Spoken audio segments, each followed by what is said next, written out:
if I stay here, I'll have to have dinner with those friends of yours. You wouldn't leave me alone, would you? No, you must go down and give them my regrets. Of course.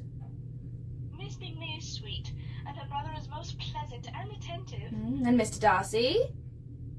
He is solemn and quiet. As the grave.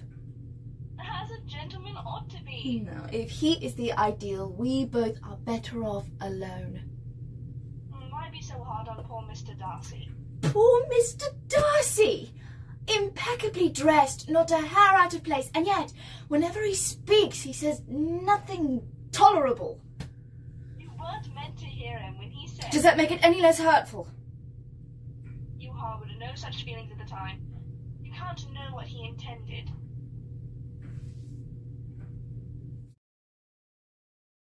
Miss Bennet. Mr. Wickham, we missed your company at the ball last night. I am sorry to have disappointed you. Colonel Forrester has trusted me with a few small responsibilities which could not be put aside last night. While I am grateful for the Colonel's confidence, I would have much preferred to spend the evening with friends. Miss Bennet, I've been thinking most seriously on bonnets. Really? It seems that whenever I come across your sisters in Meryton, there is much discussion of them. Yes, Lydia has an affinity for hats of all kinds. She told me her plans for a particularly sad-looking specimen, that she meant to take it home and make it happy again. If anyone can make a bonnet happy, it's Lydia. I had no idea of the vast range of emotions belonging to bonnets. I could say the same about myself. I haven't had a great deal of joy in my life before coming to Meryton. Meryton is happier for your being in it. I am grateful for your society, Miss Bennet. Each morning I wake with the pleasant knowledge that I might join you for a walk. I feel very much the same. I wish I could erase the cruelty that you have suffered. It is hard to know if a man such as myself is built for joy or heartbreak. I don't know which I'm better prepared to handle. You deserve some happiness. I'm on the watch for it.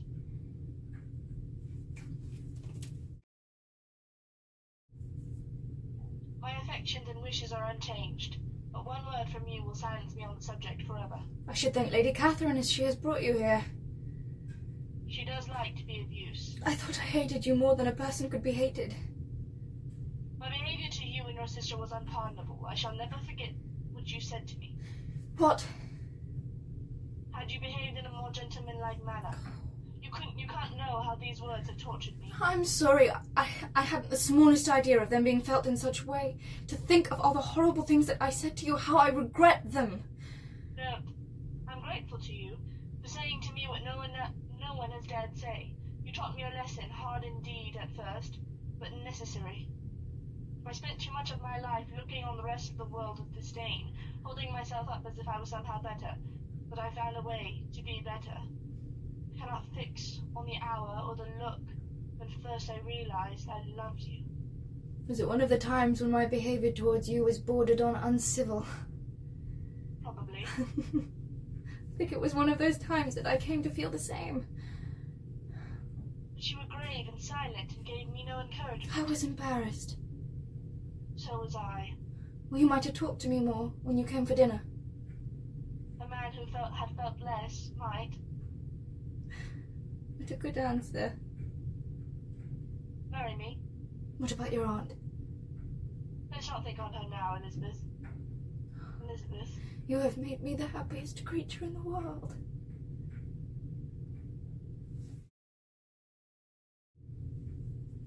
Mr. Darcy. Miss Bennet? I wanted to... Miss Collins told me you were unwell. Pray, how is your headache? Not quite gone, I'm afraid. I am sorry to hear it. Good evening. In vain I have struggled. It won't do. My feelings will not be repressed. You must allow me to tell you how ardently I admire and love you. No one is more shocked at this turn of events than myself, especially given the very different circumstances of your family and my own. However, despite the potential degradation I might suffer, I feel compelled to express my devotion to you. I have for some months now endeavoured to overcome my feelings, but I have failed. Therefore, I willingly surrender, and I ask that you do me the honour of accepting my hand. Miss Bennet? You surrender. Yes. I am amazed. If I could feel gratitude for the expression of such feeling, I would thank you, but I cannot. I have never desired your good opinion, and you have bestowed it most unwillingly. I am sorry to have occasioned pain to anyone. It was most unconsciously done, and I hope it is of short duration. It is all the reply I am to have. Your design for offending and insulting me is evident. Why else would you choose to tell me that you like me against your will, against your reason, and even against your character? Should I celebrate the lowness of your connection? Must you go out of your way to mention it? I only wish to be honest. And might I do the same? Please. I have every reason in the world to think ill of you. Do you think that any contemplation could tempt me to accept the man who has been the means of ruining, perhaps forever, the happiness of a most beloved sister? No motive can excuse the unjust and ungenerous part that you acted there. No motive but friendship. So you do not deny that you divided them, imposing on them both pain of the acutest kind? I have no wish to deny that I did everything in my power to separate my friend from your sister. I have been kinder to him than to myself. Good, because you allowed yourself to offer your hand to someone as unworthy as I. Never have I seen such terrible self-loathing. You mistake me. No, I have known your true self since the moment we met. My opinion of your character was further decided upon hearing the words of Mr. Wickham. You take an eager interest in that gentleman's concerns. I know his misfortunes. His misfortunes. Yes, they have been great indeed. And of your infliction. You have reduced him to his current state of poverty, withholding from him advantages which you must know to have been designed for him. What was designed for him? You have done this, and yet you can treat the mention of his misfortune with contempt. And this is your opinion of me. Thank you for explaining it so fully. My faults are heavy indeed, but perhaps these offences might have been overlooked had not your pride. My pride?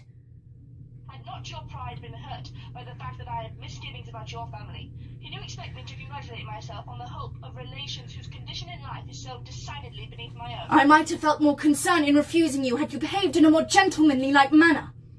Miss Bennet. You could not have offered me your hand in any possible way that I would have been tempted to accept it. You have said quite enough now. I had known from the first month of knowing you that I felt that you were the last man on the world whom I could ever be prevailed upon to marry. Forgive me for taking so much of your time. What must it be like to be so composed, so guarded in your own manner? It could be a disadvantage. If she's too guarded, he may think her uninterested. Jane needn't worry on that part.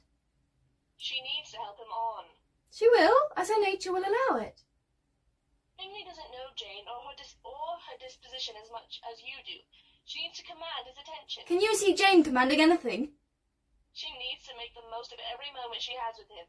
When she is secure of his affection, then there will be leisure for falling in love. Leisure? You make marriage out to be a business transaction. Isn't it? I suppose at its core, but it's more than that. It's... Love? That comes later. Not for me. These things require strategy. If Jane doesn't act on her feelings, she may lose her chance. She hasn't known him long enough to establish a rapport, let alone feelings. You can't fault her for being cautious. Few of us have heart enough to be in love without encouragement. Should she pin her hopes to the idea that he will also wait, and just as patiently? You sound like you're planning something. Of course I've planned it. I've planned everything. Everything but affection? Everything that matters. Happiness in marriage is entirely a matter of chance. If you plan for it, you're far more likely to be disappointed. I can't imagine anybody not falling in love with you. I don't need to imagine it.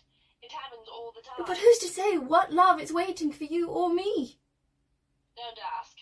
It's better to know as little as possible of the defects of the person with whom you are to spend your life. Love changes people. If you're lucky enough to find it. Mrs. Collins tells me that you're leaving before the week is out. Darcy arranges his business as he pleases. He wants to see his sister, and I merely follow. I don't know anybody who enjoys more the power of doing whatever he wants. He is rich, it's true. But I think you misjudge his character. He's a good friend who seldom thinks of himself. You would say that, being his cousin? I say it knowing him better than you. I'll give you an example. recently a good friend of Darcy's. Yourself? No, a pleasant gentleman he knows from school, Mr. Bingley. You know Mr. Bingley? I've met him once or twice, an upright fellow. I have reason to think Bingley is especially indebted to Darcy, as he recently found himself in quite the scrape. What is it you mean? An imprudent relationship that would have turned to matrimony if not for Darcy's interference. Did Darcy give a reason for his interference? I understand there were some very strong objections against the lady and her family. Forgive me, Miss Bennet, are you unwell? You are not the one in need of my forgiveness. Don't trifle with me. This morning I received a report of the most alarming nature. I was told that not only was your sister on the point of being most advantageously married, but that you would soon afterwards be united to my nephew, my own nephew, Mr. Darcy, which I know must be a scandalous falsehood. If you believe it to be impossible, I wonder why you took the pains of coming so far. To insist upon having such a report contradicted at once. Have you not been industrious in its circulation? I never heard it till now. Has my nephew made you an offer of marriage? Your ladyship has declared it to be impossible. It ought to be so. It must be so. While he retains the use of his reason, your allurements have made him forget what he owes to himself and to our family. Darcy is the son of my dear sister. As the nearest relation he has in the world, I am entitled to know all his dearest concerns. But you are not entitled to know mine, nor will such behaviour induce me to be explicit. I am not accustomed to being spoken to in this manner. I must confess, neither am I. This is not to be endured. Mr. Darcy is engaged to my daughter. His mother and I planned this union while Darcy and Anne were in their cradles. Their fortune on both sides is splendid. And what is to divide them? Let me guess, a young woman with no fortune or family connections? If you were sensible of your own good, you would not wish to quit the sphere in which you were brought up. I would not be quitting the sphere. Mr. Darcy is a gentleman. I am a gentleman's daughter. We are equal. Tell me once and for all, are you engaged to him? I am not. And will you promise me never to enter into such an engagement? I will make no such promise. Obstinate, headstrong, have you no regard for the credit of my nephew? A connection with you will disgrace him in the eyes of everybody. Mr. Darcy is a man of whom very little wrong can be said. If he chooses to connect himself with me, he would be acting according to his own heart and conscience. I am no stranger to the particulars of your younger sister's infamous elopement, a patched-up business, and is such a guilty my nephew's sister, heaven and earth, are the shades of Pemberley to be thus polluted? Get out. My dear Miss Elizabeth, you should know that I have singled you out as the companion for my future life. I think it is a right thing for a clergyman to be the example for matrimony in his parish, such is the particular recommendation of the very noble Lady Catherine de Bourgh. Now, nothing remains but for me to assure you of the violence of my affections. You are too hasty, sir. You forget that I have made no answer. Accept my thanks for the compliment you are paying me, but I must decline. I know it is common for young ladies to reject the addresses of the man whom they secretly mean to accept when he first applies for their favour. Sir! I thank you for wishing to increase my love by suspense, according to the usual practice of elegant females. I assure you I am not one of those young ladies, if such young ladies there are who dare to risk their happiness on the chance of being proposed to a second time. As rational creature speaking the truth of her heart, I am perfectly serious about my refusal. It is by no means certain that another offer of marriage may ever be made to you. You could not make me happy, and I am convinced that I am the last woman in the world that can make you so. It is all right, my fair cousin. I am far from accusing you of cruelty at present. I don't know how to express my refusal in such a way as may be convincing you of it being one. You are uniformly charming. Oh! If I stay, I'll have to have dinner with these friends of yours. You wouldn't leave me, would you? No, you'll have to go down there and give them my regrets.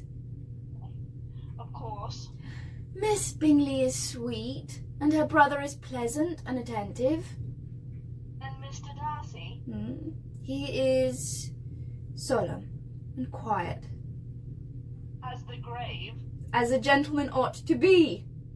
Oh, if he's the idea, then we are both better off alone. Why be so hard on poor Mr. Darcy?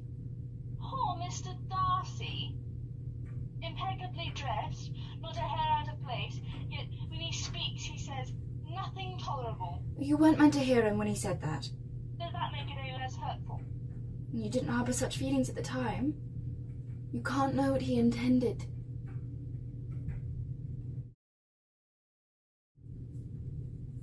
Everything is so lovely. It's good of you to throw a ball so soon after arriving in the neighbourhood.